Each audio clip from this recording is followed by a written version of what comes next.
എടാ സോനി, ഇങ്ങനെ പോയ ഹോട്ടൽ പൂട്ടേണ്ടി വരുമല്ലോ. ഞാനും അതാ ആലോചിക്കുന്നു. വേറെ വല്ല ഹോട്ടലിൽ പണി നോക്കേണ്ടി വരും. അപ്പോൾ അങ്ങനെയല്ല മലയാളി, ഞാൻ വെറുതെ ഒരു ഇതിന് പറഞ്ഞു. നമ്മളെ ബിരിയാണി ആർക്കും വേണ്ട, ചോറും ആർക്കും വേണ്ട, എല്ലാവർക്കും ആ ഷബീറിന്റെ ബിരിയാണി മതി. മുതലാളി പറയുന്നുണ്ടോന്ന് തോന്നരുത്. ഇത്രയും കാലമായിട്ട് നിങ്ങൾക്ക് ഷബീർക്കാൻ്റെ ബിരിയാണിന്റെ സീക്രട്ട് മനസ്സിലായിട്ടില്ലേ? എടാ അത് ഇത്ര മനസ്സിലാക്കാൻ എന്തിരിക്കുന്നു? അരി അവരുപയോഗിക്കുന്ന അരിയാണ് അവന്റെ സിഗരറ്റ്. ഏതാ അരി?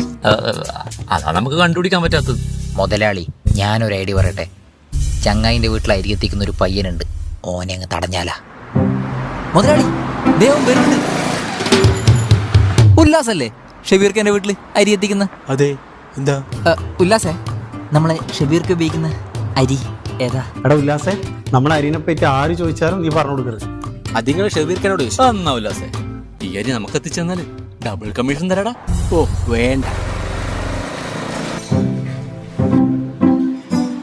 മുതലാളി എനിക്ക് വേറൊരു ഐഡിയ കിട്ടി. നിന്റെ ഐഡിയ കണ്ട് ഇനി ഞാനൊരു ഐഡിയ പറയാം.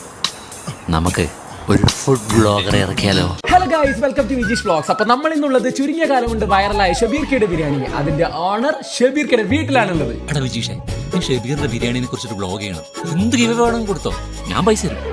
ഓൻ ഉപയോഗിക്കുന്ന അരി ഏതാണെന്ന് അറിയാം. ഷബീർക്ക, ഞാനിപ്പോൾ വന്നിരിക്കുന്ന ഒരു അടിപൊളി ഗിവ് അവേ ആയിട്ടാണ്. 3 ചോദ്യങ്ങൾ പറയും. 3 ചോദ്യങ്ങൾക്ക് ഉത്തരം തന്നിട്ടുണ്ടെങ്കിൽ വിജീഷ് വ്ലോഗ്സ് ബാക്കി ഒരു കിടിലൻ മലേഷ്യൻ ട്രിപ്പ് ഫ്രീ ആണോ? എന്നാ പെട്ടെന്ന് ചോദിക്കും മോനെ. ഷബീർക്ക, ഇപ്പൊ ട്രെൻഡിംഗ് ആയിട്ടുള്ള 5 ഫുഡിന്റെ പേര് പറ. അൽഫാം, മന്തി, ഷവായി, ബിരിയാണി, പൊറോട്ട. പൊളിച്ച് ഷബീർക്ക. ഇനി അടുത്ത ചോദ്യം, മലബാറിലെ ഏറ്റവും അടിപൊളി ബിരിയാണി ഏതാ? അതെന്താ സംശയം? ഷബീർ ഖാന്റെ ബിരിയാണി. അത് നമുക്കറിയാലോ.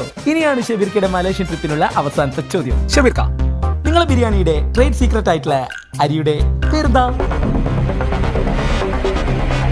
അത് ഞാൻ പറയില്ല. എനിക്ക് നിന്റെ മലേഷ്യൻ ട്രിപ്പും വേണ്ട. ഷബീർക്ക, ഉല്ലാസേ തുറക്ക്.